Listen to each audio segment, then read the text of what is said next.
We do not stand still and are developing for you, so we bring to your attention a new voice and a new story. I'm Maddie Roberts, age 70, who has witnessed 7 decades of Christmases, but nothing, absolutely nothing, could have prepared me for what my own daughter would subject me to on what should have been the happiest day of the year. The Georgia sunrise was just breaking through my kitchen curtains as I stood at the stove, mixing a potion of my renowned sweet potato casserole. The scent of cinnamon and nutmeg permeated my humble Atlanta residence, mingling with the fragrance of the honey-glazed ham that had simmered since 4 a.m. This wasn't an ordinary Christmas meal.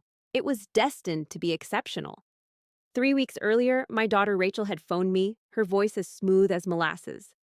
"Mom," she'd said, using the tone that always caused my heart to flutter with anticipation. "David and I were thinking about having Christmas dinner at your place this year. You know how much we appreciate your culinary skills." David, Rachel's husband of 8 years, who had initially won her over with his finance job and stylish suits, had gradually managed to persuade her that our suburban home was not quite upscale enough for their social circle. However, on this call, Rachel sounded like my little girl once more, the one who used to assist me in making Christmas cookies and hanging stockings by our antique fireplace.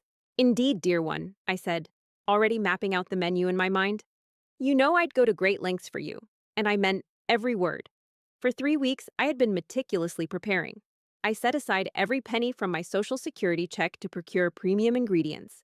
Prime rib instead of the standard roast, fresh lobster tails flown in from Maine, organic vegetables from the farmer's market, and even authentic vanilla beans for my homemade ice cream. The house shone brighter than a magazine cover, with every surface polished, each dish washed, fresh flowers and crystal vases inherited from my mother arranged artfully. My grandmother's china, usually kept locked away, adorned the dining table. At precisely noon, I heard the familiar purr of David's BMW in my driveway. My heart fluttered with anticipation as I straightened my new navy blue dress and gave myself a final glance in the mirror. I had recently gotten my hair styled at a salon, splurging on funds that were tight due to my desire for perfection. The doorbell chimed, and I gracefully moved to answer it. However, upon opening the door, my smile softened slightly.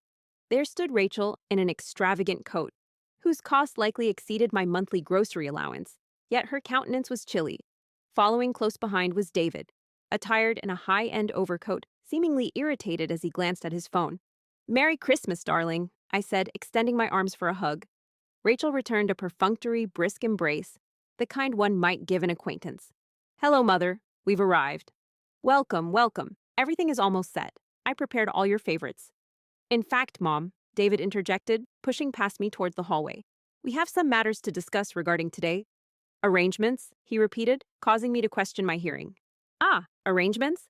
Puzzlement began to seep into the corners of my Christmas cheer as I followed them into my living room. Rachel had taken up position on my couch as if it was hers, yet her stance conveyed a sense of superiority and distance.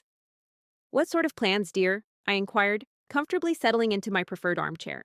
David stood rigidly with his hands clasped behind him, mirroring a business presentation. "Actually, you see," he began, "we've extended invitations to several individuals." "Several people?" Rachel glanced at me, her eyes showing no warmth or emotion. David continued to stand.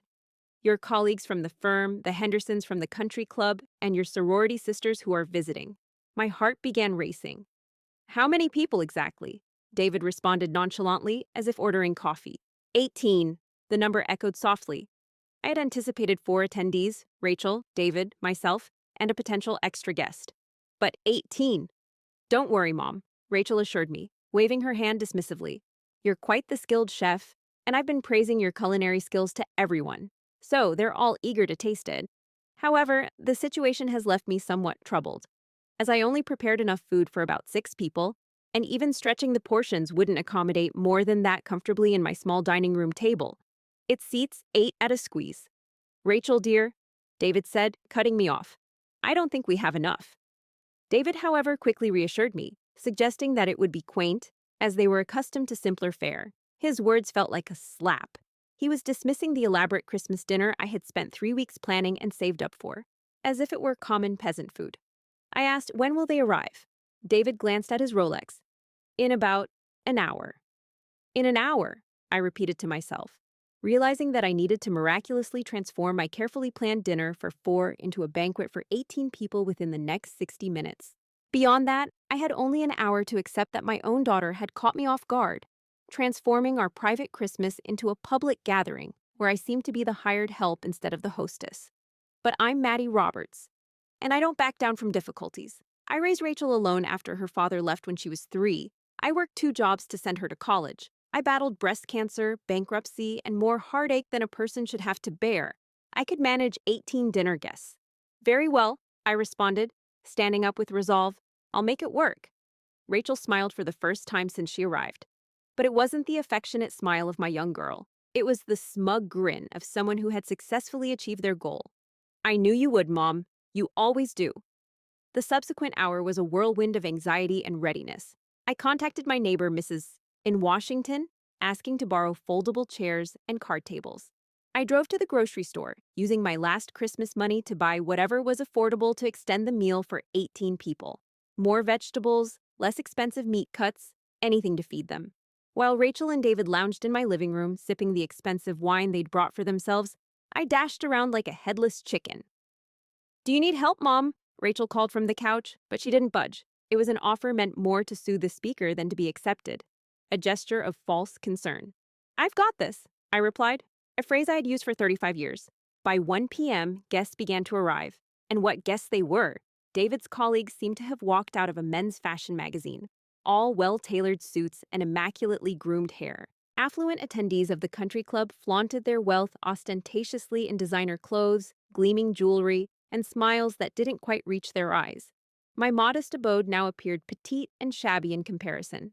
The once proud furniture I had carefully collected over the years seemed worn and outdated beside these individuals' obvious opulence. Yet I maintained my composure, greeting each guest with sincere warmth, for that is who I am. You must be Rachel's mother, said a woman with flawless blow-dried blonde hair and a smile as sharp as a knife. How charming! This was exactly what I anticipated. Precisely what she anticipated. I smiled and nodded, but inside a chill was starting to settle in my heart. The meal was a complex dance that would have impressed even a circus performer. Despite stretching the food, it barely sufficed. Everyone managed to eat, albeit with portions smaller than desired. During the meal in my dining room, I had guests seated at the table while I set up card tables in the living area due to the overflow. As I moved back and forth between the kitchen and dining areas to serve, a distressing sight caught my attention. Rachel and David sat with the primary guests at the main table, whereas I served everyone, acting like hired help. Mrs. Roberts complimented one of David's colleagues on the delicious ham, saying, "You must give our cook the recipe." It was their cook they were referring to, not their wife. Evidently, preparing their own Christmas dinner is as foreign an idea as speaking Mandarin to them. "Oh, how enchanting Mrs. Roberts is," I heard Rachel remark. "She loves cooking for us. It makes her feel useful." My very daughter spoke of me as if I were a forlorn elderly woman, grateful for the privilege of serving my superiors.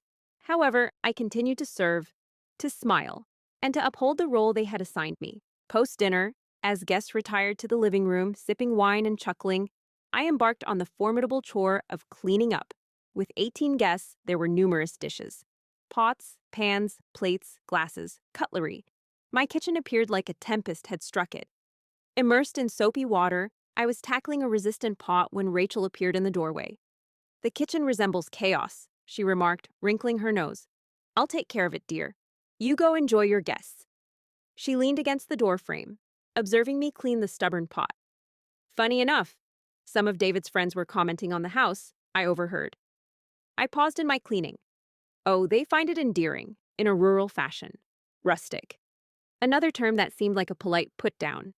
Well, it's nothing much, but it's home. That's what I told them. I said, my mother lives modestly, but she's content. Rachel's tone contained an undetermined emotion, perhaps condescension or embarrassment. I turned to face her. This woman I had nurtured, this daughter for whom I'd given up everything, asked me, "Rachel, are you ashamed of me?"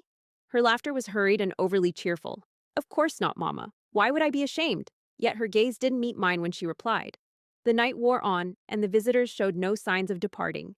Instead, they seemed to be preparing for a prolonged stay. More wine materialized from nowhere, and the laughter from the living room grew boisterous and uproarious. By 10 p.m., I was still in the kitchen, still cleaning dishes. My feet ached from standing, my back cried out from bending over the sink, and my hands were raw from the hot water and abrasive soap. There was so much to clean, and no one had offered assistance. Mrs. Roberts? A voice compelled me to turn. It was Jennifer, one of Rachel's sorority sisters, carrying a stack of dessert plates. Where should I put these? Place them on the counter, dear. Thank you. She hesitated momentarily before moving nearer. Overheard. Perhaps Rachel should lend a hand. This task seems overwhelming for one person. I glanced towards the living room where Rachel was engaged in lively conversation with guests. She's entertaining guests. I can manage. Jennifer expressed concern. Yet you are her mother, and this is your home. They should help, or at least clean up afterwards. These words resonated within me, but I suppressed the sentiment. I enjoy being occupied. She appeared to want to continue, but only shook her head and left instead. Later, I saw her preparing to leave, making her farewells. As she walked past the kitchen, she met my gaze and mouthed, "I'm sorry." The clock struck midnight, and guests began to depart, leaving echoes of goodbyes and thank yous that felt insincere. However, even after the last vehicle drove away, my responsibilities were far from over. After tending to numerous chores such as washing dishes, sweeping floors, and taking out trash, Rachel and David had retreated to the living room, drained from their hosting responsibilities. Their voices were low but indistinct due to the noise of running water. At 1 a.m., I was placing the final pots into the dishwasher when David emerged from the kitchen doorway. "Maddie," he said, "we need to discuss something." Having just finished drying my hands on a dish towel, every muscle in my body ached. "What's up, David?" I asked, turning to face him directly. There was an expression on his face that bothered me, one that seemed cold and calculating. "What do you mean by expectations?" He moved into the kitchen, the sound of his expensive shoes clicking against my linoleum floor echoing. "I'm going to be straightforward with you, because I think it's necessary for you to understand. Tonight was significant for my career. These individuals weren't casual dinner guests. They were potential clients, possible collaborators, influential figures capable of shaping deals." I hesitated, unsure where this was headed. Admittedly, some harbored reservations about the event, worries about the food quality, service, and atmosphere. He surveyed my kitchen with a veiled disdain. "You're accustomed to a specific level of refinement, Maddie. Country clubs, luxury restaurants, expert caterers." Each word seemed to puncture. I did my best with the resources at hand. "You put in your best effort, but it wasn't sufficient for this level of hospitality." The tense silence hung between us, laden with unsaid reproaches. Eventually, I mustered the courage to speak. "Then why did you ask me to host? Why did you choose my home?" David's smile was thin and sharp, tinged with calculation and frugality. "Consider the expense of hosting 18 people at a restaurant or hiring professional catering. It was convenient. Affordable." The phrase rebounded in my thoughts, obscuring all else. My very own son-in-law stood within the kitchen of the house I had warmly welcomed him into for 8 years, now disparaging me as inadequate for his social circle, merely sufficient to save him money. "I understand." My voice maintained its composure, though inside I trembled. "I trust you'll recognize Maddie, since there will be a New Year's Eve gathering too. The usual crowd, the same expectations. This time, we need improvements." "Improvements in what?" "Professional quality. The caliber these people anticipate." He paused, allowing the gravity of his words to settle. "Consider it rehearsal. An opportunity to enhance." I fixed him with a gaze. This man who had wed my daughter and subtly persuaded her that her mother fell short for their new lifestyle. And if I failed to meet those standards? His casual shrug spoke volumes. "Then perhaps we'll need to devise alternative plans." Alternative plans. The warning was apparent. Either improve or face elimination entirely. "There are some glasses in the living room that remain unwashed." He proceeded as if he hadn't just presented an ultimatum. "The floors could benefit from a thorough mopping too." Rachel and I were drained, so we decided to retire for the night. "Is the guest room prepared?" I nodded automatically. They would be staying overnight, naturally, in beds I'd prepared within my home, after being treated like hired help in my own residence. "Well, we'll see you in the morning. And Maddie." He paused at the kitchen entrance. "Ensure everything is cleaned before retiring for the night to avoid waking up to a mess." Then he departed, leaving me alone in my damaged kitchen at 1:30 on Christmas night. I stood there for a prolonged moment, encompassed by the vestiges of what was intended to be a flawless family Christmas celebration. Afterward, due to lack of alternatives, I resumed work. The glasses from the living room were sticky with wine and lipstick smudges. 2:30 a.m. found me cleaning up muddy floors and a bathroom resembling a storm's aftermath. Yet I persevered, meticulously tidying each room and corner. The pain from my bleeding hands, injured by shards of glass, and my sore back, as if pounded by a sledgehammer, were forgotten in the face of completing the task. My feet, swollen from the effort, barely allowed me to walk.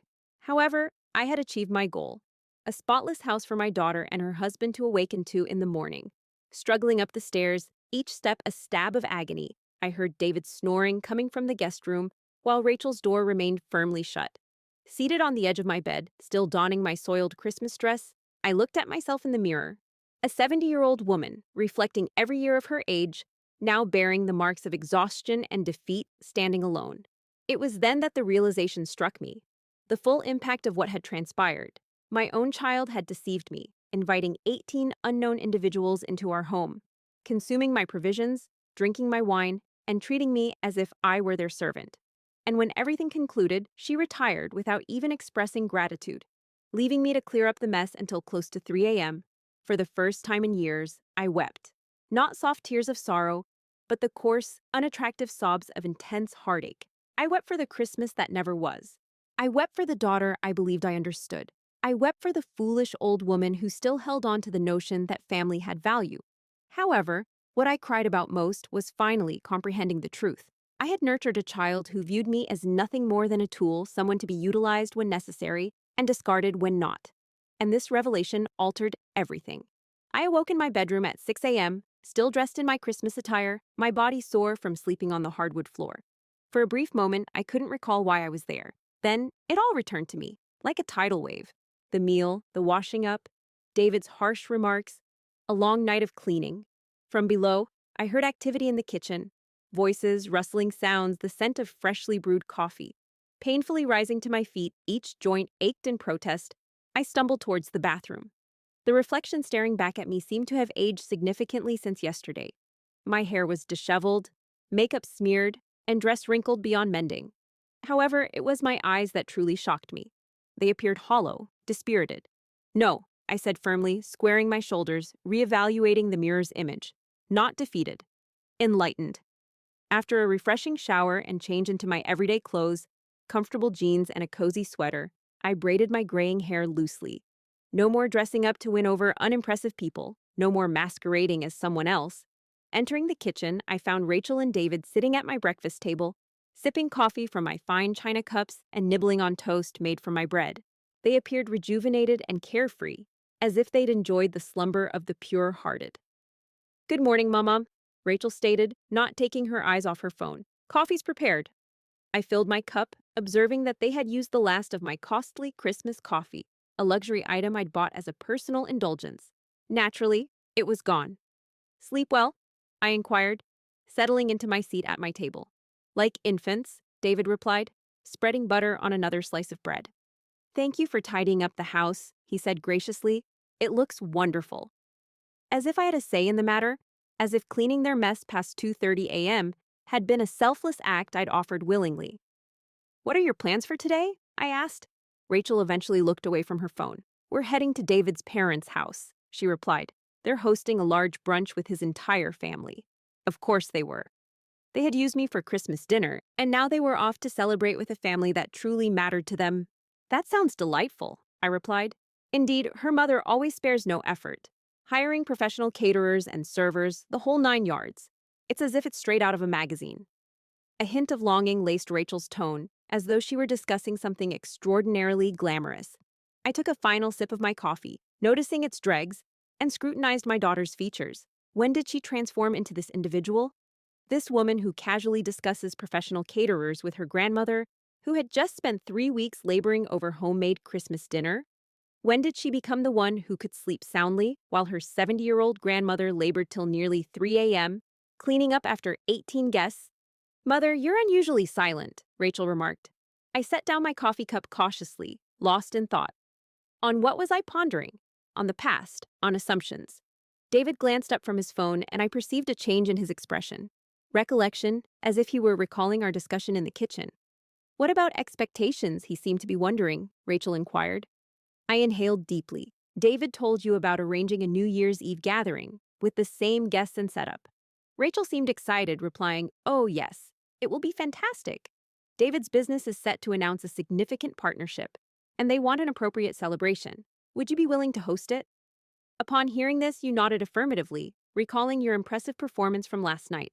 However, you were used, disregarded, and treated like staff during the event. "Rachel, could I inquire something of you?" "Of course, what is it?" "When you recall last night, what do you envision?" She looked puzzled, asking for clarification. "In terms of Christmas dinner, what memories come to mind?" Rachel glanced at David, then back at you.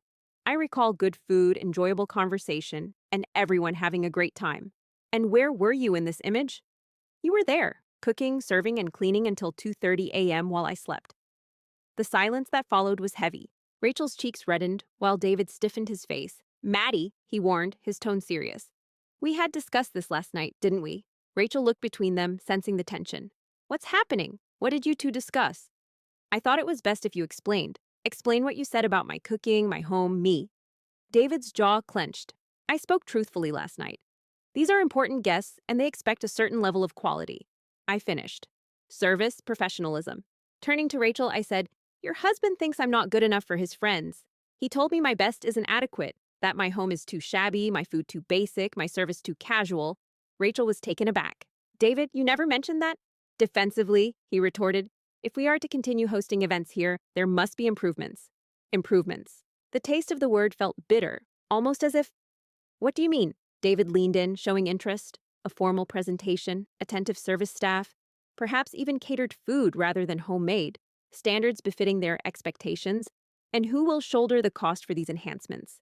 Undoubtedly, it's you, since this is your house, your event. I, too, would invest to upgrade my own home to meet such standards, so I could serve your friends while being treated as help."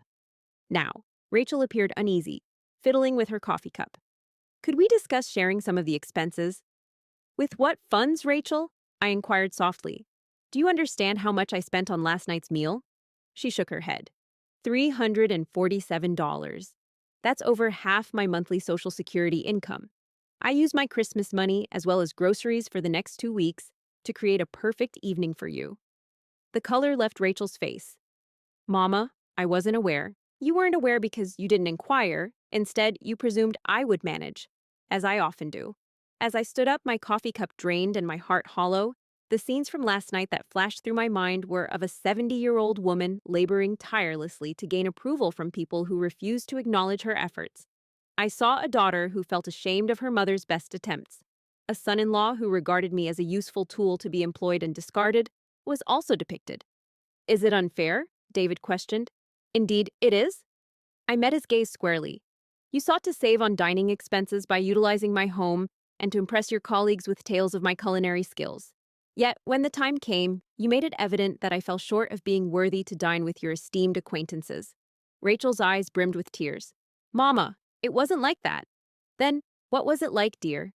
Enlighten me on the truth." Due to my confusion about how my daughter Maddie could observe me catering to 18 people on my own, then retire while I spent 3 hours cleaning up afterward, a palpable truth loomed between us, unattractive and indisputable. Rachel hesitated before speaking, uncertain of her defense for the indefensible. In contrast, David was unperturbed. "Essentially, Maddie, I'm sorry if your feelings were hurt.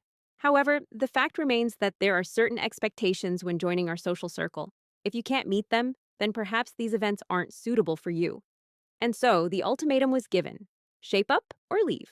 I nodded in acknowledgement. "Indeed, you're right. These events are not for me."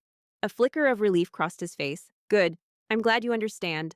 I walked to the foyer and gathered their coats. "I understand that my home isn't good enough for your friends. I understand that my cooking is too simple for your tastes. I acknowledge that I don't fit into your social group due to my age and lack of sophistication." I put their coats aside, indicating there won't be a New Year's Eve gathering here. Rachel looked puzzled. "What do you mean by that?" "I mean, I'm revoking the invitation. Find another place to host your gatherings where your influential friends can be impressed." David scowled. "Now you're being unreasonable, aren't you? You think these events are not suitable for me?" "Yes, they're not. So go and enjoy them elsewhere." "Mother, please," Rachel pleaded, standing up. "Don't act this way. We can find a solution." "What kind of solution, dear?" "How I can meet your husband's friends' expectations." How I can change my small house into something fitting for the country club crowd. How I can suddenly transform into someone I'm not. I shook my head. I'm 70 years old, Rachel. For a long time now, I've been who I am, and it seems that version of me isn't good enough for the life you've constructed. David snatched his coat from my hands. Very well. You wish to be stubborn? Said I. Stand firm, but don't expect support when you're spending holidays by yourself, is the cold remark I endured from the man under my roof, consuming my food. He threatened me with solitude for not submitting to his servile treatment. Yet, it was Rachel's silent presence that pierced my heart. Standing there, she neither protested nor defended, siding with her husband over me, oblivious to the choice she was making. I believe you should leave, I whispered softly. Rachel's tears flowed freely. Mother, let's discuss this. There's nothing left to discuss, dear. You've made your stand. They packed in a tense silence. At the door, Rachel looked back at me, her cheeks smeared with mascara. I love you, Mother. I gazed upon the woman I had raised, now a stranger bearing my daughter's visage. I love you too, Rachel, but love is no longer sufficient. The door closed softly, leaving me solitary in my house, my spotless, vacant, quiet home. In my living room, I heard the distant roar of David's BMW, signaling that he had taken my daughter back to her significant life, leaving behind the role she once held as Rachel's mother. As I stood amidst the remnants of Christmas, unopened presents beneath the tree, and the lingering aroma of yesterday's dinner, it dawned on me that a fundamental change had occurred. For 35 years, my identity was rooted in being Rachel's mother. Every action, every decision, every hardship I endured were all for her best interests.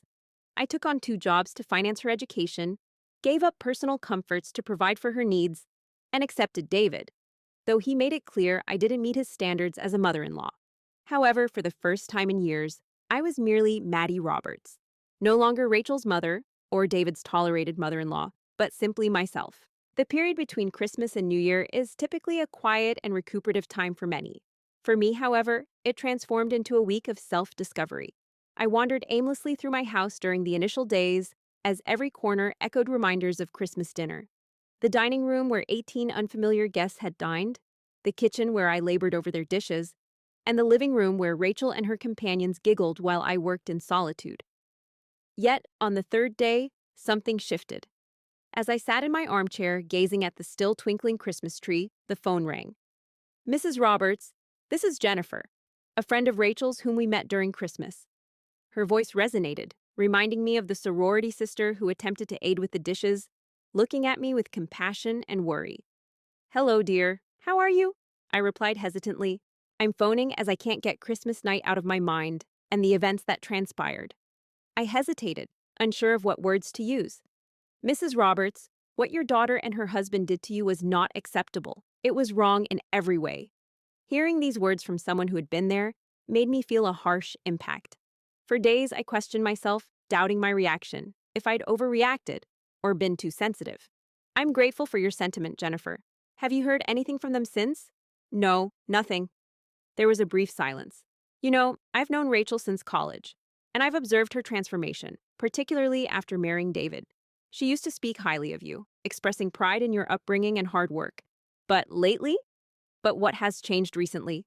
Recently, it seems she's ashamed of her origins, trying to erase her past to fit into David's social circle. The reality sunk deep within me like a stone. It struck me as well. The way Rachel behaved towards you on Christmas kept me awake at night.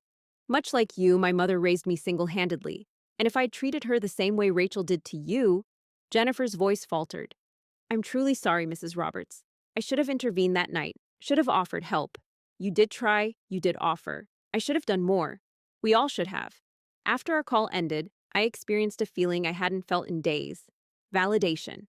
I wasn't imagining things. I wasn't overreacting. What happened to me was wrong, and another person had witnessed it too. The following day, Mrs. Washington from the neighboring house knocked on my door with a casserole and a worried expression. Maddie, dear, she said, I don't wish to intrude, but I couldn't help but notice all the cars here on Christmas. Then I saw your daughter leaving the next morning looking distressed. I asked her in for coffee and found myself sharing the entire story with her. Mrs. Washington listened, her eyes growing more angry by the minute as she took in my words. That girl has clearly lost her senses, she stated upon my departure, behaving disrespectfully towards her own mother, even on Christmas. I am at a loss, Charlotte. She is my daughter, my sole child. Mrs. Washington extended her hand across the table and gripped mine tightly. Regardless of her being your daughter, what she did was unacceptable, completely wrong. And that man of hers? She sighed heavily. That man harbors malice in his heart, Maddie. And it's contaminating your child. Later that night, while washing dishes for my solitary dinner, the phone rang once more. This time, it was Tom Henderson, a couple from the country club who attended Christmas dinner. Mrs. Roberts, this is Tom Henderson. We met on Christmas. I recalled him well. A gentleman in his 60s with compassionate eyes and a welcoming handshake. Hello, Mr. Henderson. I hope you don't mind me calling. I found your number from... It's not important how I acquired it. I'm phoning because my wife and I have been discussing Christmas dinner, and to be honest, we're quite disturbed by what we saw. I tightened my grip on the phone. What exactly do you mean? Tom, my wife and I have attended many dinner parties in our lives. We understand the distinction between a hostess and an employee, and between a family gathering and, well, something more like that. His words sent a shiver down my spine. I'm not entirely clear on what you're referring to. In essence, we observed your 70-year-old wife being treated like a servant by her own daughter and son-in-law while they were our hosts. We watched as you served 18 people alone, cleaned up alone, all while they lounged in your living room like nobility. The silence hung between us, weighted with unsaid truths. Mr. Henderson, please, call me Tom. Tom explained, that night, my wife intended to assist you. Yet David consistently redirected conversations towards business matters, keeping everyone in their seats.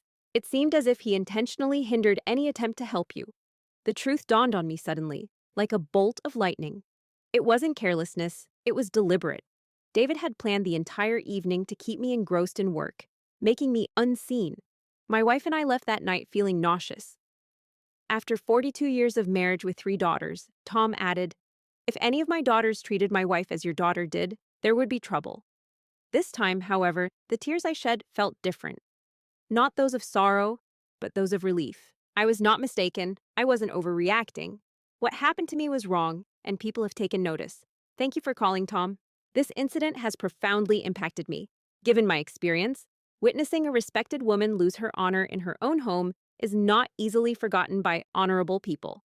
Following our conversation, I spent a considerable amount of time contemplating in my kitchen, fixated on the phone. In quick succession, 3 individuals shared the same disheartening revelation with me over the past few days. The actions of Rachel and David were indeed regrettable, but more damning was their exposure of David's meticulously planned manipulation. It wasn't merely carelessness or rudeness. He was calculating. He intentionally cut me off from support, prevented assistance, and deliberately transformed my Christmas into a humiliation. The question that lingered was why? The answer surfaced unexpectedly. On Friday morning, at the grocery store, I encountered Brenda, the receptionist from David's law firm. Over the years, we had met a few times at office parties. A kind-hearted woman in her 40s with a reputation for knowing all the office gossip. Roberts, how are you, dear? How are things with you? She looked around apprehensively before moving closer. May I ask you a question? Everything all right with Rachel and David? This week, David seems different, stressed, angry, more so than usual. You noticed that too, right? The change is more pronounced than usual. Specifically, he's always been demanding, but this week, it's as if he's impossible to please. He's been snapping at everyone, working excessively, and making secret phone calls. Additionally, Rachel phoned the office in tears yesterday, requesting to speak with him, but he instructed me to inform her that he was busy with meetings. I felt a pang.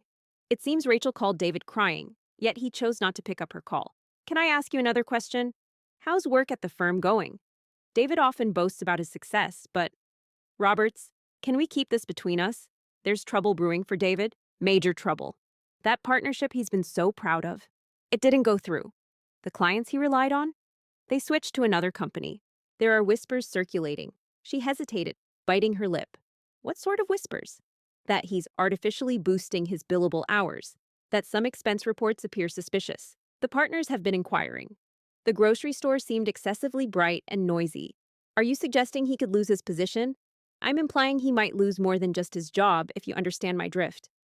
I was well aware of her implications. David wasn't merely facing termination, but potentially criminal charges as well. When did this all begin? The inquiry. Approximately 2 months ago. However, the partnership collapsing and the client losses, those issues have been brewing for months. 2 months ago. Coincidentally, that was around when Rachel contacted me about hosting Christmas dinner. Simultaneously, David expressed interest in dining at my modest residence instead of a costly restaurant. Brenda, you mentioned David has been making secretive phone calls. Any clue as to whom he's contacting? She shrugged nonchalantly. Mainly lawyers, it seems. Who about his accountant? A pause.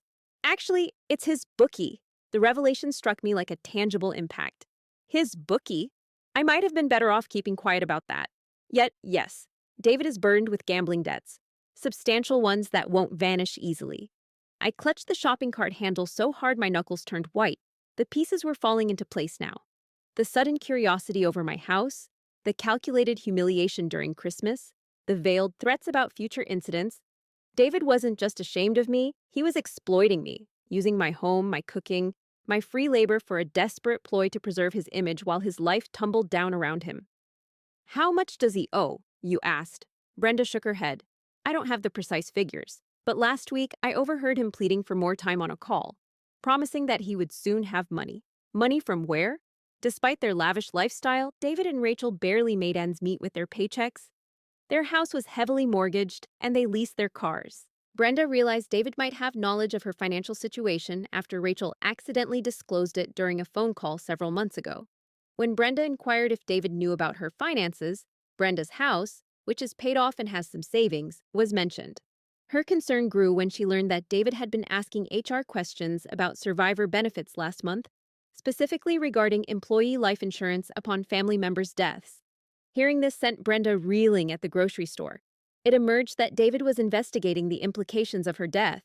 As she bequeathed everything to Rachel, this revelation prompted Brenda to rush home, needing solitude to ponder what David's intentions could be. Now Brenda comprehended the reality. This wasn't about avoiding social awkwardness or maintaining a certain image, it was about money, her money. David viewed me not merely as unpaid labor, but as a means to alleviate his financial hardships. Permanently resolving his issues hinged on my absence, which he desired. Sitting at my kitchen table with an untouched cold cup of tea, I struggled to comprehend the revelations. David was grappling with severe debt and had offended powerful individuals. His professional life was deteriorating rapidly. In his desperation, he saw me as a potential solution. I recalled our recent discussions over the past few months. Remarks that previously seemed insignificant now bore ominous implications.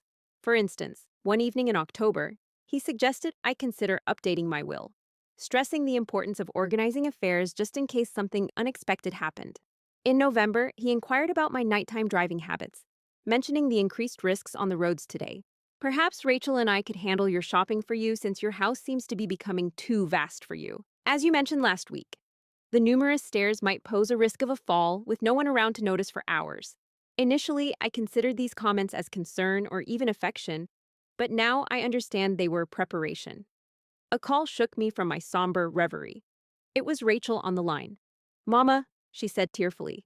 She'd been trying to reach David all day, but he refused to speak with her. He claimed she embarrassed him in front of his peers because of her emotional outbursts and that she tarnished his reputation. "What did you tell him?" Rachel relayed your words about the money spent and the effort put in. She suggested we should have supported you more, treated you better. It seems Rachel found some courage. Though insufficient and belated, it was a change. And what did David say in response?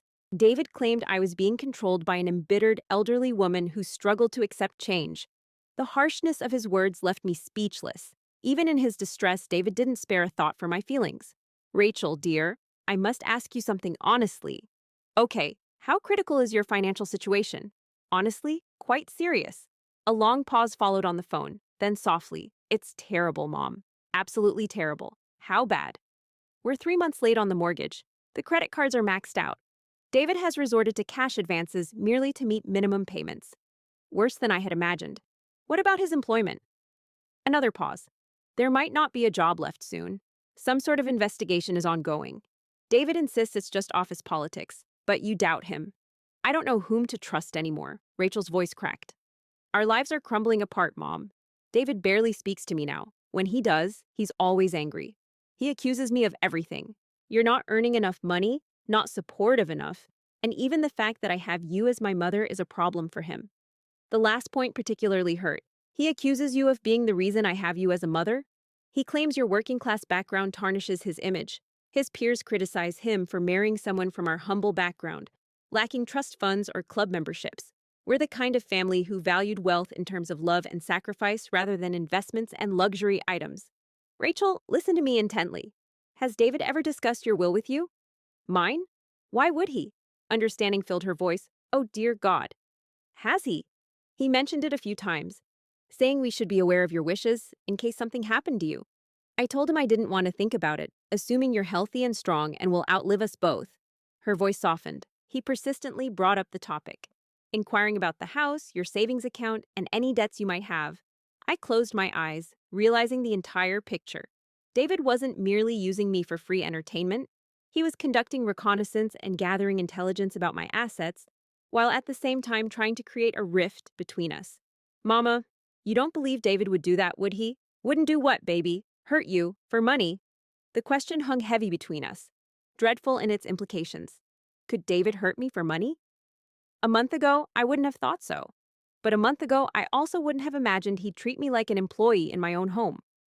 I'm not sure about Rachel, but I think we need to be extremely cautious. What do you mean? I mean, I believe your husband is more desperate than either of us realized. And desperate people often resort to extreme measures. After our call, I sat in my kitchen as the night descended outside. Pondering all I'd acquired, David found himself swamped by debt and teetering on the edge of criminal allegations. He viewed me as an obstacle to be discarded or solved. However, he had committed a significant blunder, underestimating me. Although I was 70 years old, living in a humble home, driving an aged vehicle, and clipping coupons, I hadn't reached the ripe age of 7 decades by being gullible or weak. If David believed he could manipulate and threaten me into an untimely demise, he was in for a shock. For Maddie Roberts, there's never surrender without a struggle. One Saturday morning, I did something I hadn't done in years. I phoned in sick to my church volunteer work and spent the day turning detective. My initial destination was the county courthouse, where public records painted a dismal image of David and Rachel's finances. In the past year alone, they had defaulted on 3 mortgages, a car repossession that had miraculously been reversed at the 11th hour. Judgments for unpaid credit card debts were concerning, but a civil lawsuit that chilled me to the bone revealed more troubling news. David was being sued by Vincent Torino for $85,000 in gambling debts, just 2 weeks before Christmas. The name Vincent Torino sent shivers down my spine. I recognized it from reports of his involvement in illegal gambling operations, organized crime, and debt forgiveness unheard of in such circles. David had incurred the mob's wrath. History showed that those unable to pay Vincent Torino faced dire consequences. My next move was to the public library, where I spent 2 hours delving into everything I could about David's law firm. The findings were more disheartening than anticipated. The firm was on the brink of ruin, facing ethics violations, client complaints, and mass partner departures. David wasn't merely at risk of job loss. His entire career hung in the balance. Most unsettlingly, the most alarming find occurred when I investigated recent obituaries of elderly individuals whose deaths led to considerable insurance payouts. Within the previous 6 months, there were 3 such cases where seniors with significant assets and distressed family members had encountered accidents. I wasn't being unreasonable, I was being cautious. David's desperation led him to contemplate the unimaginable. That evening, I contacted my former investigator friend, Margaret, about my concerns. Maddie, why so troubled? You sound awful. I shared all my issues. The Christmas humiliation, David's financial woes, his innuendos regarding my will, and the day's research findings. Margaret listened without interruption. After a prolonged silence, she expressed concern. Sweetheart, she eventually said, you need to be extremely vigilant. What you're describing seems to fit the profile of elder abuse or something even more sinister. What do you think I should do? Record every conversation, threat, or suspicious activity. Ensure your personal matters are well organized. Not just for David's sake. Avoid solitary encounters with him. Do you truly believe he wouldn't harm me? Desperate individuals can do anything. From what you've shared, David seems more desperate than ever. Margaret guided me in setting up a secret recording app on my phone and showed me how to use it. She also provided the contact of a lawyer specializing in elder abuse cases. As I was finishing my coffee, the doorbell rang. Upon peeking through the peephole, I saw David standing alone at my doorstep, holding a bouquet of flowers. My heart raced, but I maintained composure. I covertly activated the recording app on my phone before opening the door. David, why are you here with these flowers? He offered them with a smile that failed to reach his eyes. I'm sorry, Maddie, for how I acted during Christmas, particularly my words. My work stress spilled over, and I unfairly took it out on you. I didn't take the flowers. Rachel is at home. This is a private matter between us. The things said to me seemed chilling. Could we clarify what exactly this refers to, David? As he moved closer, I instinctively retreated. May I enter? We need to discuss something. Despite my instincts screaming danger, I felt compelled to understand his intentions. We could converse on the porch. His smile faded momentarily, revealing a cold and calculating gaze. It returned, brighter than before. Maddie, despite our strained relationship, we're family. We need to collaborate. On what, though? Our joint future, Rachel's future, our family's future. My inner alarm was sounding loudly. What does this mean for our future? David placed the bouquet on the porch railing, mirroring his stance during his discussion about Christmas dinner norms. The reality is, Maddie, Rachel and he are concerned about your situation. Your solitude in this large house at your age raises concerns. What if you stumbled or had a health issue like a heart attack? Or worse, something more sinister? Crimes are on the rise in this area. An older woman living alone is seen as vulnerable. That was it. The preamble. He was sowing the seeds for his scheme, constructing a story to justify any future accident. I assure you, David, I feel secure in my home. But your concerns are unwarranted. They should not be yours. It appears Rachel and he have been discussing this, and they believe it's time for you to explore other options. What kind of options? Assisted living. A place offering care and relief from household responsibilities, bills, and loneliness. That's assisted living. However, it implies isolation from friends and neighbors, dependence on others for everything, potential accidents without witnesses, and uncertainty about my house. As you ponder, your eyes brighten, David. And for a brief instant, your guard slips. Yes, indeed, to cover the costs of care, selling your home would be necessary. Fear not. Rachel and I will manage all the particulars on your behalf, including the sale earnings, no doubt. That's very considerate of you, David, but I'm reluctant about assisted living. A chill ran down the porch as if the temperature had plummeted by 10 degrees. Your smile falters, David, becoming forced and strained. Maddie, you're not making rational decisions about this. Given your age, living alone is potentially risky. What if something unfortunate occurred, and no one discovered you for days? Mishaps occur, Maddie, particularly for the elderly. Falls, medical crises, burglaries. Now, there was a hint of menace in his tone. It would be unfortunate if something happened to you that could have been avoided. There it was, no longer trying to conceal the threat. I looked this man in the eye, this man who dined at my table for 8 years, whom I considered family, who now stood on my porch making threats against me, and a chill of ice settled in my chest. You know what, David? You're correct. Accidents do happen, especially to those who believe themselves more intelligent than everyone else. I gave him a saccharine smile. To individuals who underestimate little old ladies, for example. His countenance darkened. What do you mean by that? It means you erred, son. A significant one. What was the error? You believed me to be vulnerable. You thought me foolish. You thought I wouldn't grasp what your true intentions were. David moved nearer, and I noticed his hands curling into balls of tension. I'm unsure of the information you believe you possess, but I am aware of Vincent Torino. In a low tone, I said, draining color from his face, how are you privy to this? My knowledge encompasses your gambling debts, the probe at your workplace, and your attempts to dodge bankruptcy. Stepping closer to him without fear, I added, I also know your intentions regarding these matters. For a brief instant, we stood silent, staring at each other. David's countenance then contorted with fury. You're a lunatic, old woman. You don't understand anything, do you? Well, aren't you here, David? Why are you truly here? He hesitated, then shut his mouth again. We both understood why he had arrived. Here's what will transpire next. You'll depart from my premises. You'll cease intimidating me.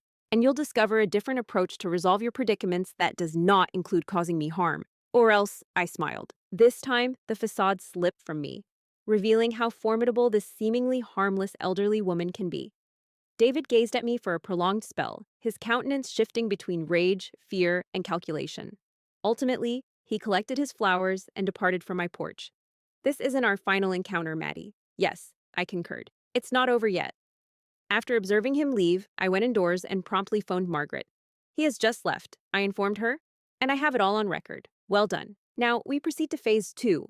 Phase 2, a term that resonated with me, it was time to cease being the victim and become the predator.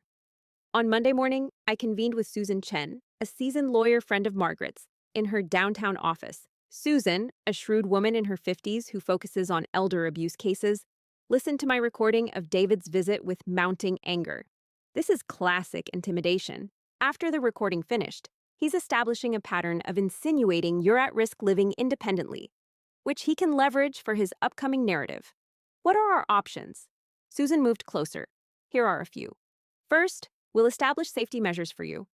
This includes setting up security cameras, panic buttons, and regular contact with trusted individuals. Second, we'll keep track of everything he does from now on. Third, we'll modify your will in a way that will catch him off guard. What modifications? Ones that clearly express your sentiments towards people who extort elderly relatives. In the next 2 days, Susan's team swiftly put our plan into action. Security cameras were covertly installed around your home as decorative features. Panic buttons were hidden in each room and connected to a security firm and the authorities. Most significantly, your will was finalized. The revised will was masterfully crafted. Instead of entrusting everything to Rachel as David believed, it now included specific conditions that would activate upon any accidental demise or dubious circumstances. In case of my mysterious death, all assets were to be donated to charity with explicit instructions for an investigation into David's gambling debts and financial woes as potential motives for foul play. The most intriguing element was the letter I composed to be unsealed only upon my passing, outlining all information about David's threats, his finances, and his conduct towards me. It was secured and deposited in Susan's safe with orders to hand it over to the authorities and media if anything transpired against me. On a Wednesday afternoon, as I was watering my plants, I observed a vehicle parked across the street. A man in a dark sedan, simply idling there, observing my house. He had been present for 2 hours. I contacted Margaret. Surveillance, she said after I recounted the scenario. It seems likely that David has employed someone to observe you, learn your patterns, and determine the optimal time and approach for whatever he's planning. What should you do? Pretend you haven't noticed anything. However, avoid going anywhere alone from now on and try not to stick to predictable routines. That night, the phone rang. Rachel cried, "Mama, something's wrong with David. He's been acting oddly and now he wants to move far away, start over somewhere new. What's causing this?" I don't know. On Sunday night, he returned home furious about something, and ever since, he's been making phone calls at all hours, packing papers into boxes, discussing liquidating assets. Right after our confrontation on the porch on Sunday night, David was in a flurry, trying to decide his next steps. Rachel, dear, please take extra caution around him at this time. What do you imply? I mean, your spouse is currently in a serious predicament, and people in such situations often resort to extreme measures. Do you think he'd harm me? Your query pained me. I fear he would hurt anyone who poses as an obstacle in his problem-solving path, which could include you. Rachel remained quiet for quite some time. Mama, I'm terrified. I understand, child, but I'll support you. We'll get through this together. How? By outsmarting him. Thursday morning, the next step of my plan unfolded. I phoned David's office to speak with him. Maddie, his voice was deliberately calm, yet the strain was evident. What do you need? I wish to discuss. Regarding your visit on Sunday. About the arrangements. A pause. Then what kind of arrangements are we discussing? The ones you previously suggested. Concerning my future, about assisted living, I could almost sense his rising heart rate. You seem interested? I'm reevaluating. Perhaps you were correct. Living alone might not be secure for someone of my age. Me? That sounds fantastic, Maddie. Your decision shows great wisdom. I'd like to meet with you and Rachel tonight to discuss the details. Of course, somewhere public? How about Romano's restaurant at 7:00 p.m.? Romano's is a family eatery with surveillance cameras, numerous witnesses, and a manager who knows me personally. Ideal for my plans. David agreed, and his enthusiasm was evident in his voice. He believed he had succeeded in pressuring me to relinquish my autonomy and possessions. Little did he know, he was on the verge of discovering how wrong he was. Romano's was bustling on Thursday night with families savoring dinner and couples out on dates. Perfect for what I intended. Arriving early, I selected a table in the heart of the dining room, ensuring that my words would be overheard by many witnesses. Initially, Rachel arrived early, displaying signs of exhaustion and anxiety. She had shed pounds, and her eyes were ringed with darkness. Mom, are you confident about this decision? I extended my hand across the table and comforted her. Believe me, dear one, everything will turn out well. David followed 10 minutes later, radiating tension. He planted a kiss on Rachel's cheek before taking his seat, maintaining unwavering eye contact with me. Well then, he started, attempting to sound nonchalant. You've been pondering the matters we discussed. I have too. And you're correct. Living independently at your age isn't safe. His grin was menacing. I'm thrilled that you're seeing sense, Madeline. Rachel and I have researched some excellent retirement homes. Of course, you've done your homework. But before we delve into that, I wish to discuss another matter first. What's that? Upon retrieving a manila envelope from my bag, I placed it on the table between us. Your financial condition. David paled at the sight of the envelope. I failed to understand your message. Indeed, it seems that way. I unfolded the document and revealed copies of court records. Does the name Vincent Torino and his $85,000 gambling debts resonate with you? Rachel was taken aback. David, what on earth is this? David's hands trembled.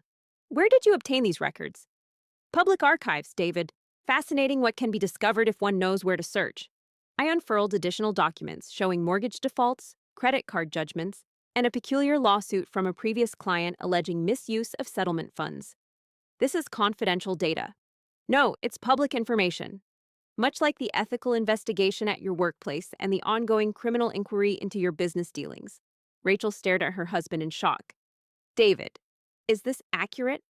Rachel, I have an explanation. Do you? Can you offer one for the debt owed to organized crime figures? For the impending legal charges against you? Why have you been looking into survivor benefits and inquiring about my mother's will, David? His true feelings finally showed. His face twisting with anger as he leaned towards me across the table. Interfering old woman, this is none of your concern. But isn't it? When you make threats in my home, it becomes my business. When you try to manipulate me into giving up my possessions, it becomes my business. When I suspect you're plotting an accident for my convenience, it becomes a matter of utmost importance to me. A few nearby diners had glanced our way. David tried to quieten down, but the urgency was palpable. You don't grasp the predicament I'm in? These people, they don't ask for payment. They don't listen to reasons. So you chose to deal with your troubles by eliminating your mother-in-law? Rachel gasped. Murder, David, deny it. It can't be true. Didn't you talk about the perils of solitude for the elderly? Never did I mention anything related to causing harm to anyone. No, merely discussing how risky it is for older people to live alone, mentioning possible accidents, and expressing sympathy over potential unfortunate events involving you. I extracted my phone and activated the recording. David's voice echoed through the air around our table, calm yet menacing. Accidents occur, Maddie, particularly with elderly individuals. Falls, medical crises, home invasions. It would be a pity if something happened to you that could have been avoided. The entire restaurant seemed to fall silent. Even the kitchen staff paused their clattering to listen in. Rachel was now weeping, looking at her husband as if she had never seen him before. How could you? She's my mother. She's family. She's an obstacle, David growled, losing all pretense. She's a stubborn old woman sitting on assets we need while I'm struggling with debt. Assets you'll never possess, I murmured. What's this? I extracted one last document, a freshly updated will of mine, David. In the case of my death under suspicious circumstances, all assets would be donated to charity, every cent. There's also a comprehensive letter outlining my reasoning for this decision, singling you out as someone who extorted me financially. David's gaze fixed on the document as if it were a serpent poised to strike. You can't do that.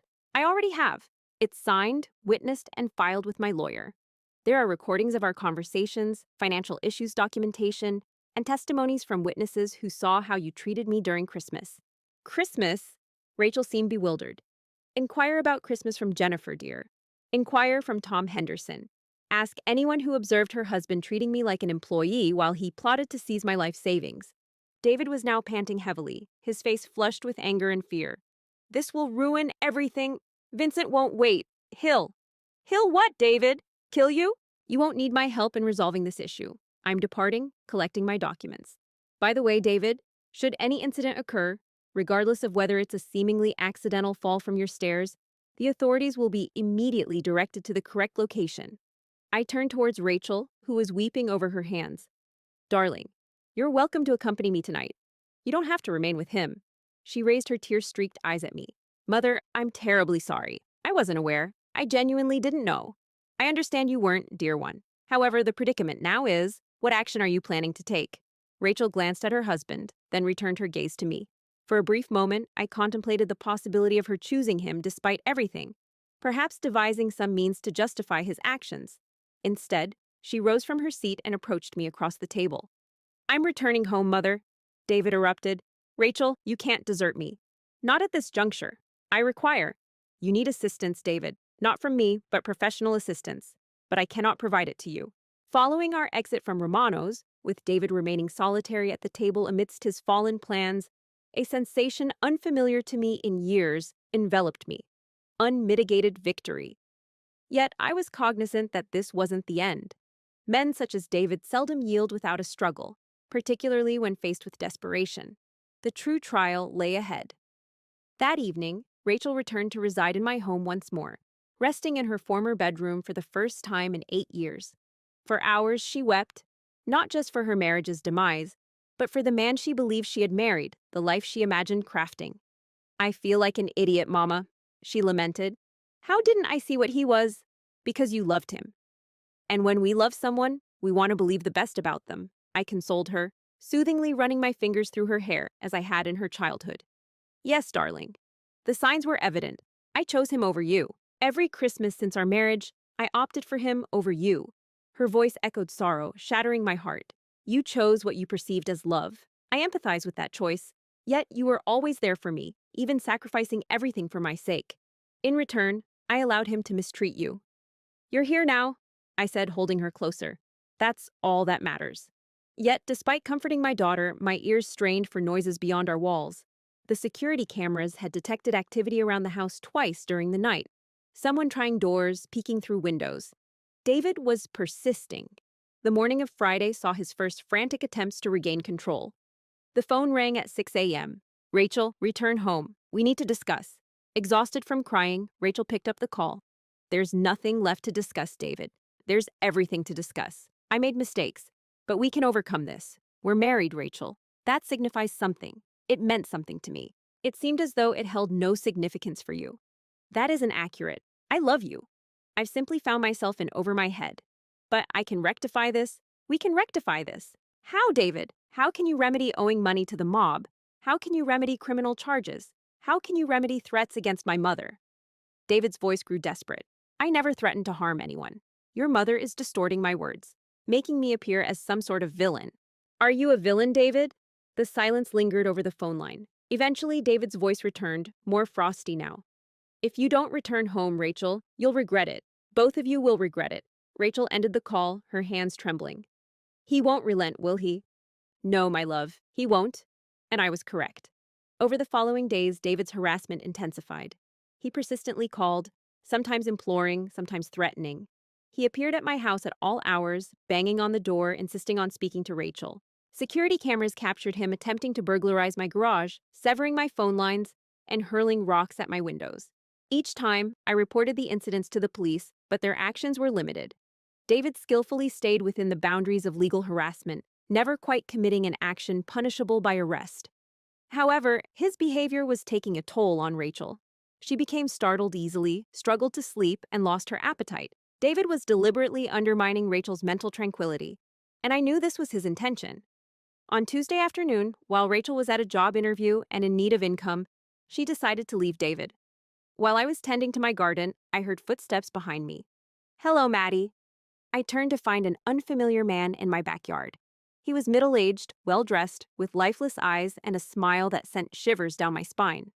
"Can I assist you? I'm Vincent Torino," he said, as if I should be impressed by his name. "You seem aware of the purpose of my visit, but I'm not. I'm debt-bound by David Miller, a substantial sum, and he's been sharing intriguing details about his repayment strategy involving me." I stood firm, clutching my garden trowel. "I've no knowledge of David's outstanding debts." Vincent's grin broadened. "Ah, but you do. You're his solution, or rather, your demise." His words echoed menacingly like a death threat. This criminal, in my garden, was discussing my potential murder casually. "I advise you to depart from my premises," I said. "But first, let's clarify our communication. David owes me $85,000, accumulated interest and penalties for delay, a sum that increases daily. That's between you and David. No, Mrs. Roberts, it's between me and whoever can pay. And according to David, that'll be you," Vincent replied. "Ultimately, I reached for the panic button, but Vincent noticed my action. He warned, I advise against that. My associate is currently looking after her daughter. A single call from me could end her job interview and her life. Tara surged through me like an electric current. Leave Rachel alone. That's your decision to make. And as for David, of course, he's assured me his financial issues will be resolved soon. He's been quite precise about the method. I've made it clear to David he won't see a dime from me. Vincent chuckled, shattering the air like breaking glass. I'm aware of your updated will. Very cunning, but wills can be amended, especially under the right duress. He moved nearer, and I could detect his expensive cologne mixed with something else. Something reminiscent of hospitals and formaldehyde. This is what's going to happen, Mrs. Roberts. You're going to revert your will. But remember, wills can be altered, especially when sufficient pressure is applied. You plan to make David the sole beneficiary, and then you threaten an accident will befall you. If I resist, it's my daughter who suffers instead. After we mourned for Rachel, we discussed this again. His casual reference to killing my daughter made me feel nauseous. Yet I managed to remain composed, rationalizing. How can I trust you won't harm her? I can't. But you know I will if you don't comply. The question is, are you willing to risk your daughter's life? I looked at this man, this fiend, and realized I was up against something more than David's desperate schemes. This was cold-blooded evil, the kind that kills for money and sleeps soundly afterward. I require time to consider, I replied. You have 24 hours. Tomorrow at the same time, you inform me of your decision. And Mrs. Roberts? He walked away, then turned back. Do not even consider reporting this to the police. I have contacts within the department. After he departed, I spent a considerable amount of time trembling in my garden, not solely due to fear, but also with rage boiling within me. Such audacity. This worthless individual had invaded my home, endangered my family, discussed murder as if it were a simple business deal. But beyond the fear and fury, I was bitter towards myself. I'd believed myself so shrewd, using legal documents and surveillance cameras to shield myself from David. However, I'd forgotten that men like Vincent Torino don't adhere to legal boundaries. When Rachel returned home from her job interview, beaming with joy over the position she'd secured, I could not find the courage to share with her what had transpired. How could I explain that her estranged husband had essentially put a bounty on both of us? That night, I tossed and turned in bed, staring at the ceiling, trying to devise a means to escape this nightmare. Vincent was correct about one thing. The police were of no help. By the time they could intervene, Rachel and I would already be deceased. However, Vincent underestimated Maddie Roberts. He believed an elderly woman would be crippled by fear, surrendering to professional criminals. But, it appeared, he did not know Maddie well. By Wednesday morning, I had devised a plan, one that bordered on foolhardiness, even dangerously close to suicide. Yet, it was our sole means to safeguard Rachel and bring an end to this ordeal for good. I sent Rachel to stay with Mrs. Washington for the day, feigning a need for solitude to reflect. Subsequently, I placed 3 calls. The initial one went to Margaret. I require a significant favor, I said. What kind of favor? Came the response. The type that could land us both in grave danger if it fails. Margaret remained silent for a moment, then responded, I'm listening. I recounted Vincent's visit, his demands, and the threats against Rachel. After I finished, there was a long silence. Maddie, she finally spoke up, you're discussing taking on organized crime. These aren't the type of individuals you can outwit using legal documents. I understand. That's why I need your assistance. What precisely are you proposing? I explained to her. Upon hearing me out, Margaret whistled low. That's either genius or crazy. Perhaps it's both.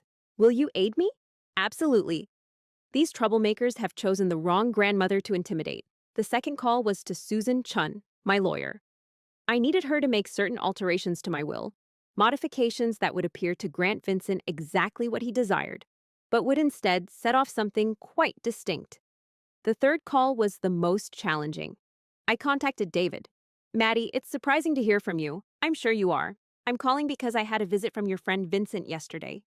A pause. Then, I have no idea what you're referring to. Of course you don't. Just as you wouldn't know that he threatened to kill Rachel if I don't comply with your plan. Vincent wouldn't. Wouldn't do what, David? Isn't killing an innocent woman for money something you wouldn't do? Yet, that's what he vowed to carry out. I could hear David panting on the other end of the call.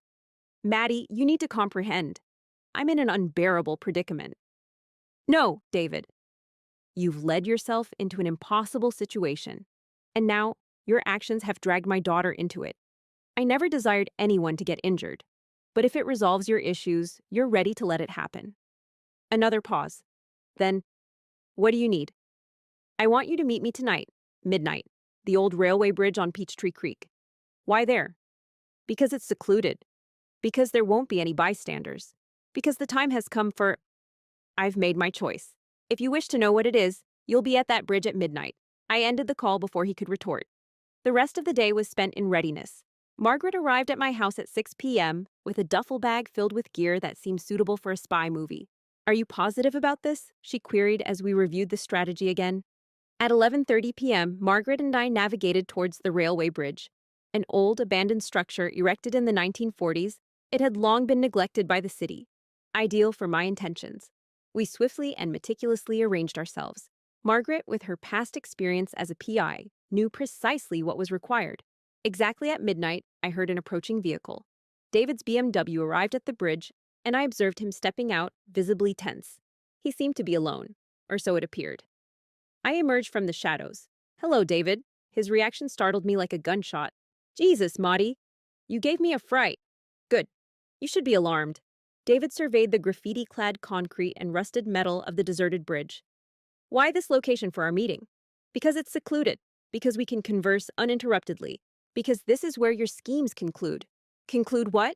I moved nearer to him, near enough to see the droplets of sweat on his forehead despite the chilly night air. Your threats, your deceptions, your attempts to seize my life to cover up your errors. Mati, I never wished for it to reach this point. But Vincent, he's not a man you can refuse. No, he isn't. That's why I've chosen to grant him exactly what he desires. David's eyes widened. You mean? I mean, I'm planning to alter my will. I'm going to make you the sole beneficiary. And then I'll orchestrate an unfortunate incident. For a moment, David seemed relieved. Then perplexity clouded his face. But why? Why would you do that? I smiled.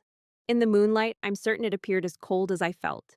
Because now I comprehend what kind of man you truly are, David. And I've chosen that some lessons can only be instilled in a single manner. What do you mean? Instead of responding, I retrieved an envelope from my pocket. This document is my recently drafted will that leaves you wealth upon my death. David grabbed it eagerly, but I withheld it. Wait a moment, I said. Before you can have it, I want you to disclose something first. What is it? David questioned defensively. Did you genuinely believe I would come here alone without any precautions? David's expression froze. What are you implying? I'm referring to the fact that this entire conversation, as well as Vincent's threat against Rachel yesterday, has been recorded, I stated. The FBI has taken notice of Mr. Torino's activities recently. The blood drained from David's face. You're bluffing. Perhaps, I replied enigmatically, gesturing toward the shadows beyond the bridge. Allow me to present Margaret, I said as she emerged from the darkness, accompanied by two men in dark suits. Federal agents, as promised. Agent David Miller declared, You're being taken into custody for conspiracy, blackmail, and solicitation of murder. While they were reading him his rights and handcuffing him, he looked at me in disbelief. How? When? When did I reach out to the FBI? 3 days ago, immediately following Vincent's visit. It appears they have been working on a case against him for several months. My recordings of his threats, combined with your revelations tonight, provided them with all the evidence they required. But I didn't confess to anything. I didn't admit to anything. I simply showed him my phone, which had been capturing our entire conversation. You just confessed that Vincent Torino threatened to eliminate individuals if payment for gambling debts was not made. You admitted your involvement in a plot to murder me for my money. That alone is considered a confession. As the agents escorted David away, he turned back to me one last time. This won't save you, Maddie. Vincent has others. Upon learning our actions, he will be apprehended by federal authorities, along with his entire organization. Unbeknownst to us, our threats against me served as the missing piece that enabled the takedown of his gambling operation. As I watched, David's face appeared in the rear window of a federal vehicle, his expression a blend of fury and dismay. The following day, headlines announced the FBI's raid on Vincent Torino's gambling syndicate. Reports claimed 23 arrests, with Vincent himself among them, all stemming from an ongoing investigation into threats against an elderly woman in Georgia. Rachel, sitting at my kitchen table, wept over the newspaper. She couldn't fathom his intentions. Unable to complete her sentence, she sobbed. But he didn't, I assured her, pouring her more coffee. Now he never will. The news stated David faces a minimum of 30 years in federal prison. The penalty for conspiring to commit murder is severe. Rachel gazed at me with an expression akin to wonder. Mom, how did you know to contact the FBI? How did you know they were investigating Vincent? I returned her gaze with a smile. In truth, I didn't. But considering a man like Vincent Torino has been operating in the shadows for so long without drawing federal scrutiny, seemed unlikely. So I made a call and offered assistance with any case they might be working on. And they actually believed you? They were convinced by the recordings. Vincent was reckless enough to threaten me on my property where cameras were recording. David was reckless enough to detail the entire plot over the phone. Both of them inadvertently handed the FBI everything on a silver platter. Rachel shook her head, astonished. I married a man who attempted to arrange my murder for money. You married a man who presented himself as someone other than he truly was. That's not your fault, dear, isn't it? I made the choice between you and him, over and over again. I allowed him to persuade me that you weren't suitable for our social group. I stood by as he dismissed you, remaining silent. At the table, I reached out and held your hand. You two decided to part ways when the truth was revealed. That decision matters. However, I should have recognized the warning signs earlier. Hindsight provides clarity, dear one. What's important is the action taken now. Rachel tightly gripped my hand. In response, I vowed to never take you for granted again. I will recall that family loyalty requires reciprocation. I will strive to be deserving of a mother who put her life on the line to protect me. 2 weeks passed, and I found myself in my garden, planting spring bulbs when Mrs. Washington arrived with a plate of cookies and gossip. Have you heard about the grand house on Magnolia Street? The one inhabited by that young lawyer and his wife? David and Rachel's home, precisely. It was seized by the bank yesterday. Everything will be auctioned off next month. I wasn't taken aback. With David held in federal detention before trial, no one was left to cover the mortgage payments. About Rachel? Mrs. Washington inquired. Will she be all right? I glanced at my residence where Rachel was preparing our dinner. She had recently started a new job and was gradually rebuilding her life free from David's manipulation and control. She will be fine, Charlotte. We both are. You know, Maddie, I must admit, I wouldn't have expected you to bring down organized crime. I chuckled. Neither would I, but you know what they say about a mother defending her children. What does that mean? Don't mess with them. 3 months after David's arrest, life had adopted a fresh rhythm. Rachel moved back into her childhood room permanently, utilizing her divorce settlement to assist with household expenses while she regained her footing. The house felt vibrant again in ways it hadn't for years. We prepared meals together, revisited old films together, conversed till dawn about various topics and trivialities. It felt like having my daughter back after years of cohabiting with a stranger who bore her likeness. One afternoon, as we sifted through ancient photo albums, Rachel stumbled upon a picture from her college graduation ceremony. I stood beside her in a modest blue dress, the best clothing I possessed at that time, while she donned her cap and gown. I recall this day, she whispered. You were so pleased. I was. You were the initial family member to earn a college degree. You juggled 2 jobs to finance my education. I worked 2 jobs because I desired you to have opportunities that I lacked. Rachel gazed at the photograph for an extended period. David would mock this picture, she said, her voice cracking. He claimed you resembled what? A mother he was ashamed of possessing. Her voice broke, and I permitted him to say it. I allowed him to speak cruel words about you. I never defended you. I wrapped an arm around her shoulders. You struggled to fit in a world that constantly rejected your origins. I empathize with that struggle, but it should have never mattered. You were, and always will be, worthy. Her eyes filled with tears as she turned to face me. Mother, I must ask you something honest. Very well. When you prioritized David's opinion over mine, chose his companionship over family gatherings, and endured his disapproval instead of my feelings, did you despise me? The question lingered between us, thick with decades of pain and confusion. Oh, child, I said, embracing her tightly. I could never hate you. Never. I was hurt. Yes, I was disillusioned. Yes, but loathe you? That's unthinkable. Even when I allowed him to demean you on Christmas, even then, because even when you were shattering my heart, you were still my daughter, still the little girl I raised, merely lost for a while. I was so lost, Mother. David made me believe that loving you meant I was settling for something below my worth. That being proud of my roots signified I wasn't refined enough for his social circle. Now, Rachel smiled through her tears. I've come to understand that a man who disdains your family disrespects you. I've learned that sophistication isn't about wealth or residence. It's about how one treats people, particularly those who offer no benefit in return. Exactly. She wiped her eyes and examined the photo once more. I want to preserve this image, displaying it on my dresser as a daily reminder of genuine love. The doorbell interrupted our discussion. Upon answering, I found Tom Henderson standing on my porch, bearing a bouquet of flowers and an anxious expression. Mrs. Roberts, I don't wish to impose. Not at all, Tom. Please, come in. Rachel hastily wiped her tears and attempted to appear presentable as he followed me into the living room. I dropped by to discuss an issue from Christmas and subsequent insights about your son-in-law's predicament that my wife and I have been discussing. I motioned for you to take a seat. So, let's talk. We feel remorseful for our part in it. Not helping you, not speaking up when we witnessed the situation unfold. It wasn't Tom who was responsible for David's actions, perhaps, but we were accountable for our own behavior. We didn't act as the decent people we aspire to be. Here are some flowers for your wife. She wished to join us but feels ashamed by our conduct. There's no reason for embarrassment, is there? In your home, we dined on your food, enjoyed your hospitality, yet remained silent while you were treated disrespectfully by your own kin. Rachel interjected, Mr. Henderson, my mother is correct. What occurred was not your fault, but ours and David's. We are the ones who should feel ashamed. Tom regarded her with a sense of admiration. You understand, young miss. Acknowledging mistakes requires bravery. Your mother instilled that in you. Though it took you some time to recall. It took me longer too. Much too long. Tom stood up to depart, but turned back. Mrs. Roberts and my wife would like to invite you out for dinner as friends, not out of obligation. We appreciate the woman who faced organized crime to safeguard her family.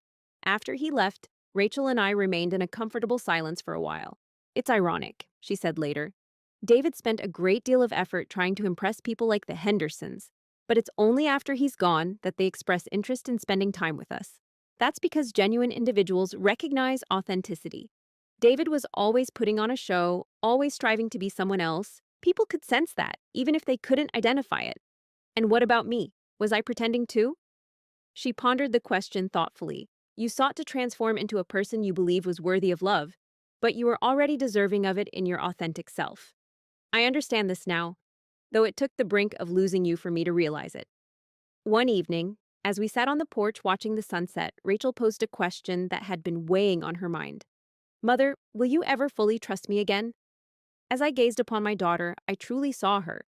She had shed weight since leaving David, but she had also regained something essential, the spark in her eyes that had been absent for years. A tender vulnerability emerged from no longer pretending to be someone other than herself. I trust you at this moment, I responded. Sitting here on this porch, I trust you fully. However, what about tomorrow? What about the future? What if I meet someone new and undergo change again? Then I will trust you to recall what you've learned. I rely on you to recall that love doesn't force you to relinquish your identity. Rachel extended her hand towards me. I love you, Mom, the authentic, complex, flawed, extraordinary you. I love you too, dear. Always have, always will.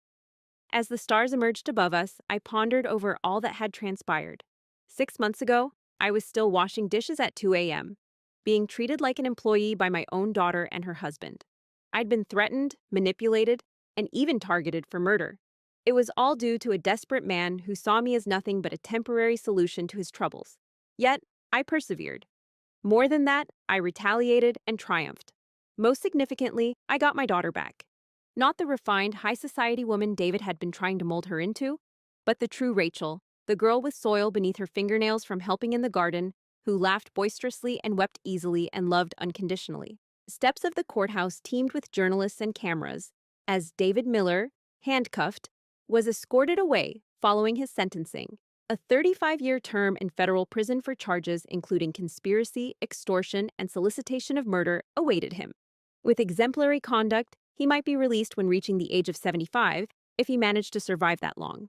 From a distance across the street, neither Rachel nor I felt compelled to approach the spectacle. Did you have any second thoughts? I inquired. She pondered the query thoughtfully.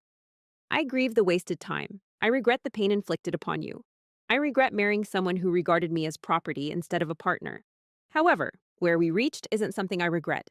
And what constitutes genuine love? Rachel smiled and looped her arm through mine. A 70-year-old woman appears who sacrificed her life to shield her daughter, despite the fact that said daughter had betrayed her in every possible manner. You didn't disappoint me, darling. You merely took a detour.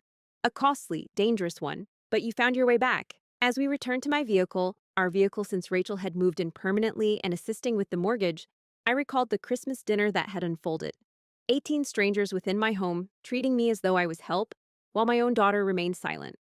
Yet that very Christmas led to this moment, to reclaiming my daughter, to recognizing my own resilience, to constructing a life founded on mutual respect and authentic love rather than societal pressures and monetary distress.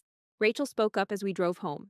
Nana, she said, yes, next Christmas, let's simply prepare our meals ourselves. No guests, no fuss, no attempting to impress anyone. Just us. Just us. And perhaps Mrs. Assistant or helper, if she decides to visit. I grinned, contemplating its aptness. What shall we prepare? Your renowned sweet potato casserole, the one David deemed too ordinary for his peers. It is indeed simple.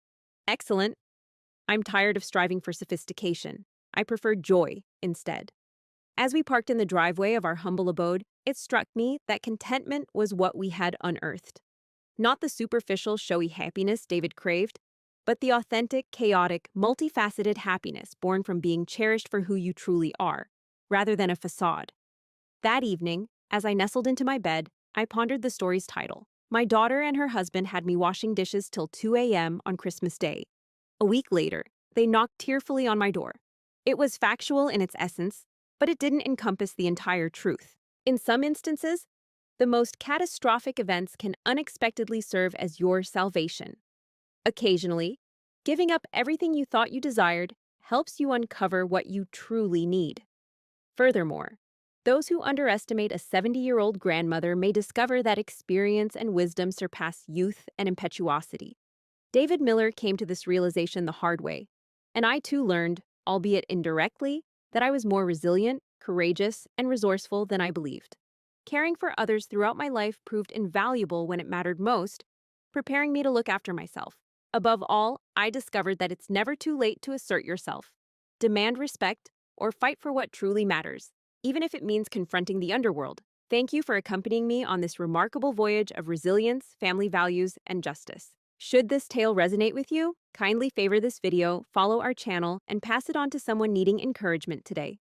Bear in mind that age doesn't determine resilience, while family ought to bolster, not dismantle. Until we meet again, take good care of yourselves and one another.